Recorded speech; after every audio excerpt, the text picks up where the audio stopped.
Good morning, students.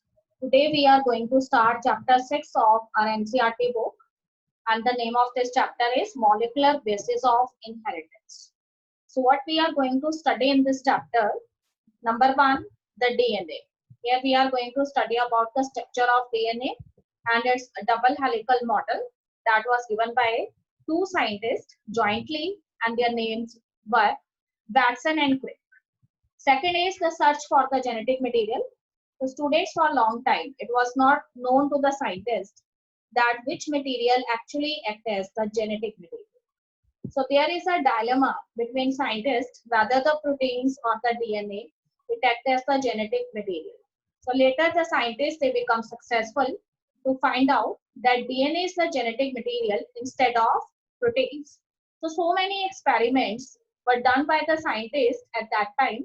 So these are come under this topic, the search for genetic material. And third one is RNA world. Here we are going to study about the second hereditary material, that is RNA. So RNA stands for a ribonucleic acid. So there are two nucleic acids. One is DNA and second is RNA. So here we are going to study that there are different types of RNA, and they may be messenger RNA, ribosomal RNA, and transfer RNA. So RNA is also playing a variety of roles beside acting as a genetic material that we are going to study in this chapter. And next one is replication, how the process of replication takes place during the DNA synthesis. How the DNA it makes its replica or its copy during cell division. That comes under replication. Next one is transcription.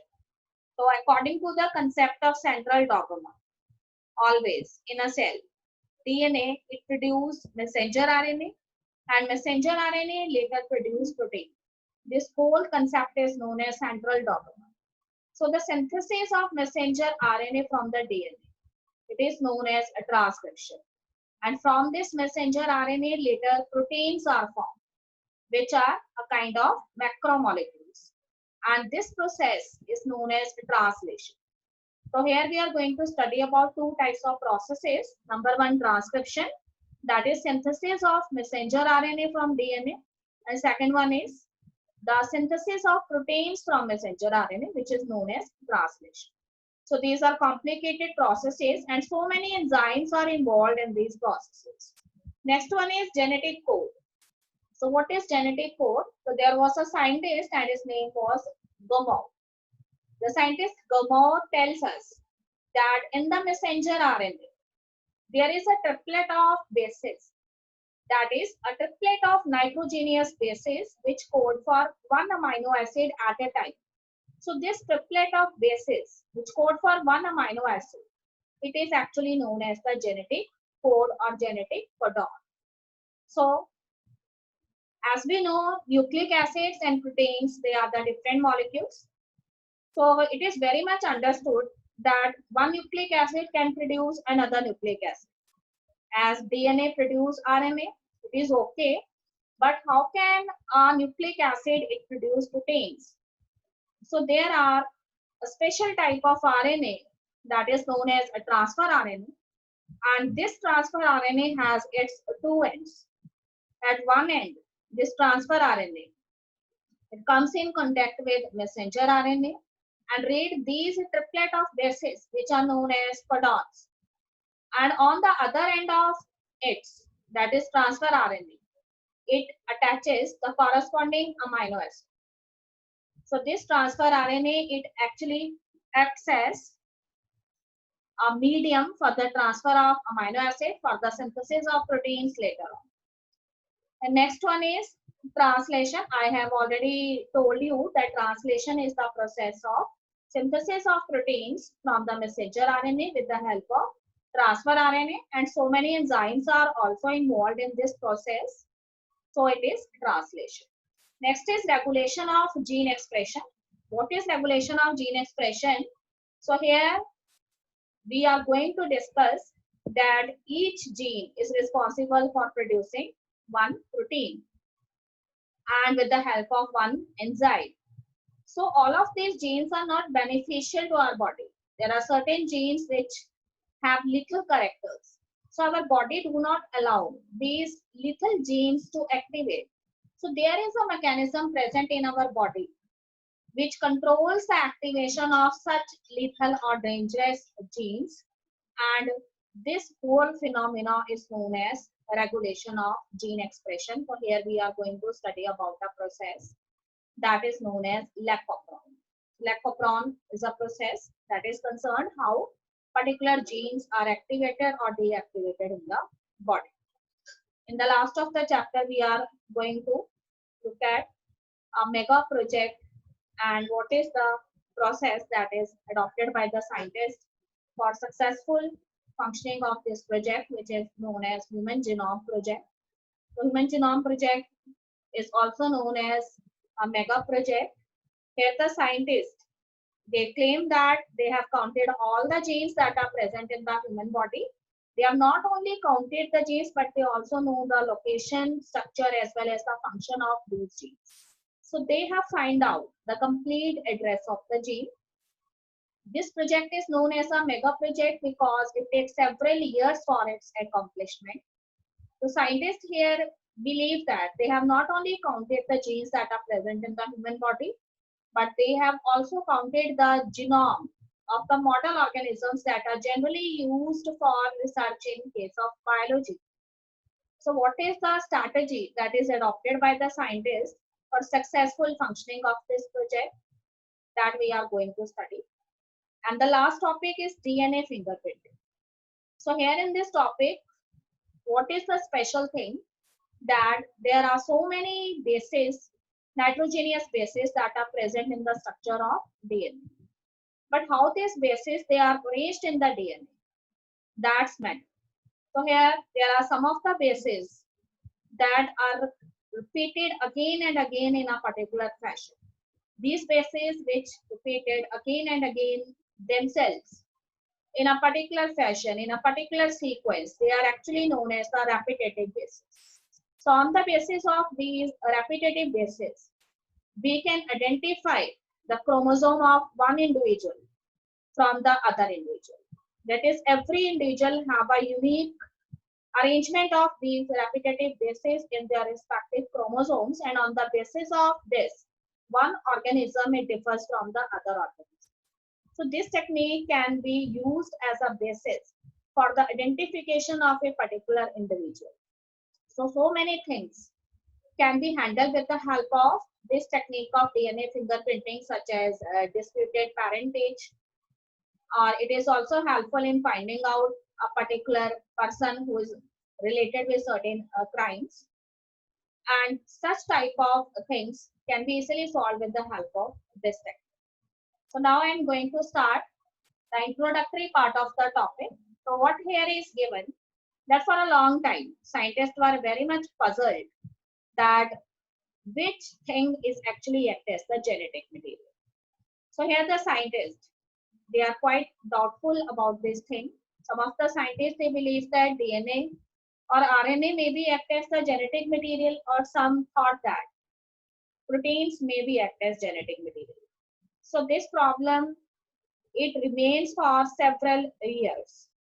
So after the work of Mendel, as we have studied in the previous chapter, what Mendel gave, Mendel said that there are genes present, and these genes, which Mendel called at that time as factors, they are responsible for the inheritance of characters. Mendel also gave 3 laws of inheritance that we have studied. So after that, for a long time, there is not a big research in the field of genetics. And after several years, the scientists, they become successful to find out that there are 2 types of nucleic acid. One is DNA and another is RNA. And these nucleic acids are actually the genetic material in majority of the organisms. Some of the scientists, they believe that instead of nucleic acids, proteins, they act as genetic material. But this situation later becomes doubtful. And here in this chapter, what is given in the introduction, that there are 2 types of nucleic acid. One is DNA and another is RNA. So DNA stands for deoxyribonucleic acid and RNA stands for ribonucleic acid. So both of these nucleic acids, I am using the term nucleic acids. So what are these nucleic acid? Actually, these nucleic acids are the polymers. As proteins are polymers, carbohydrates are polymers. Similarly, nucleic acids are also polymers. So these nucleic acids, which are also known as the polynucleotides, they are also made up of smallest units, which are known as their monomeric units. And what are their monomeric units? Their monomeric units are actually the nucleotides. So if we are going to tell you what is a nucleotide actually, so a nucleotide, it is a monomer, and that monomer is made up of three components. Number one, it is made up of sugar molecule. Number two, it is made up of phosphate group, and number three, it is made up of nitrogenous bases. So one nucleotide, it consists of these three components: phosphate group, number two is sugar molecule, and number three is nitrogenous bases. First, we take about the sugar molecule. So if we are talking about DNA, so this sugar molecule is deoxyribose sugar in case of DNA. And in case of RNA, this sugar is a ribose sugar. And beside this, there are nitrogenous bases also present. So here the nitrogenous bases are of two types, purines and pyrimidines. So among purines, we have adenine and guanine. And among pyrimidines, we have cytosine and thymine. The students always remember, one purine, it always binds with pyrimidine, one pyrimidine with the help of hydrogen bond. So here the adenine, it binds with thymine, and in between them a double hydrogen bond is present. On the other hand, the second purine, that is guanine, it binds with cytosine, and among guanine and cytosine a triple hydrogen bond is present. Okay students, so in this way these nucleic acids, they are formed with the help of smaller monomeric units, and these smaller monomeric units are known as the nucleotides. And these nucleotides, when they attached in a chain-like fashion with the help of special type of bonds that are present in the nucleic acids, and these are the phosphodiester bonds. So these nucleotides, they later form a long chain, and they are then known as polynucleotides.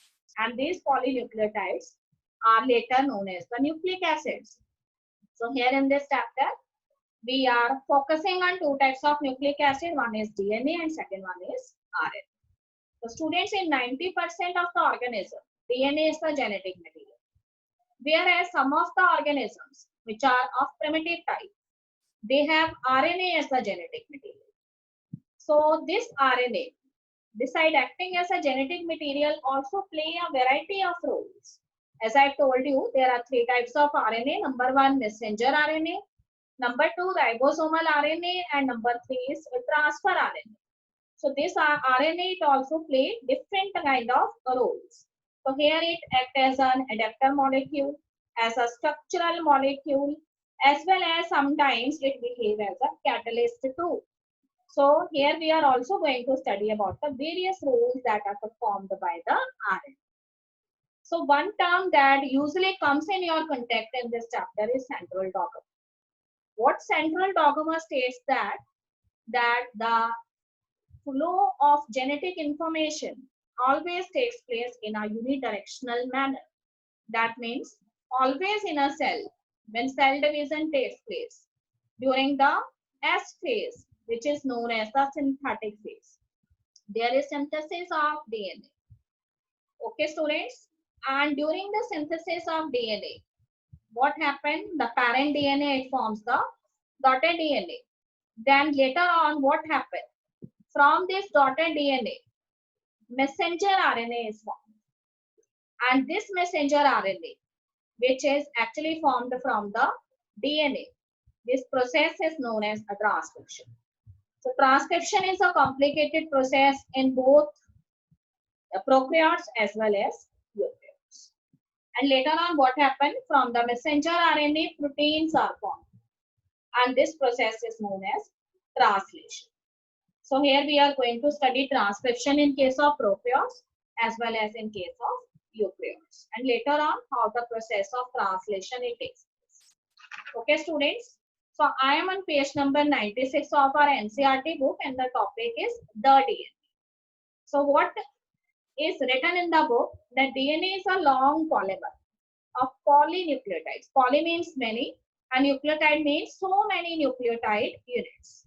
So if we are going to study about the length of the DNA, so the length of the DNA is actually the number of nucleotides that formed the DNA strand. So the number of nucleotide means pair of nucleotides which are referred as base pairs. So these base pairs, they differ from different variety of organisms. For example, if we are giving an example of a bacteriophage, and name of bacteriophage is 5174. So how many nucleotides are present? There are 5,386 nucleotides that are present in 5174 bacteriophage. And later on, if we are taking the example of bacteriophage lambda, so it has 48,502 base pairs. And if we are taking Escherichia coli, that is commonly known as E. coli, so in E. coli 4.6 into 10 raised to power 6 base pairs are present. And if we are giving the example of haploid content of the human DNA, so in the haploid content of human DNA, we have 3.3 into 10 raised to power 9 base pairs. So these are the actually data of nucleotides, and these nucleotides, how many nucleotides, what is its number that is present in the DNA, which it is actually responsible for the length of the DNA. Okay, student, next topic is structure of the polynucleotide chain. I've already discussed a few things about this structure, that DNA is actually a polynucleotide, and this polynucleotide is made up of monomeric units which are known as nucleotide. And one nucleotide, if we take one nucleotide, then this one nucleotide consists of 3 components. I have already discussed. These are the phosphate groups, the nitrogenous bases, and the sugar molecule. So here, nitrogenous bases are of 2 types, purines and pyrimidines. And sugar, if we are talking about sugar molecule, and if it is DNA, then the sugar is deoxyribose. And if it is RNA, then the sugar is ribose sugar. Okay, students, if we are taking nitrogenous bases, so these nitrogenous bases may be purines or these may be pyrimidines. If we are taking the example of purines, then we are 2 type of bases. One is adenine and second one is guanine. And among pyrimidines, we have thymine and cytosine. Students always remember adenine, it always binds with thymine, and between them a double hydrogen bond is present, and guanine, it always binds with cytosine, and between these a triple hydrogen bond is present. Okay, students, here one term is introduced here. What is a nucleoside? So students, nucleoside means when a nitrogenous base, it attaches itself with a sugar molecule, then a unit is formed and it is known as nucleoside. Okay, look at your book, what is given here. So here the author said, what is a nucleoside actually? When a nitrogenous linkage or a nitrogenous base is linked to the hydroxyl group that is present on the first carbon of the pentose sugar with the help of a bond. What is the bond? That is N-glycosidic bond. Then a nucleoside is. ठीक है बेटे? तो कहते हैं कि nucleoside जो है वो कब बनता है जब एक नाइट्रोजेनियस बेस जो है वो शुगर मॉलिक्यूल के फर्स्ट कार्बन पे प्रेजेंट हाइड्रोक्सिल ग्रुप के साथ बाइंड करता है. ठीक है, अगर हमारे पास नाइट्रोजेनियस बेस एडेनिन है and we are going to tell the name of nucleoside. So this adenine, it binds with the sugar molecule at carbon number 1 where a free hydroxyl group is present, then a nucleoside is formed. So name of this nucleoside is adenosine. Name of this nucleoside is adenosine. And if it is DNA, then it is deoxyadenosine. If we have nitrogenous base guanosine, then if we have nitrogenous base guanine, then we have the nucleoside. In case of RNA, guanosine, and in case of DNA, it is deoxyguanosine. Okay, if we have nitrogenous base cytosine, then the nucleoside obtained from this is cytidine in case of RNA and deoxycytidine in case of DNA. And if we have base adenine, then in case of nucleoside, we have, in case of RNA, we have uridine, and in case of DNA, we have deoxythymidine.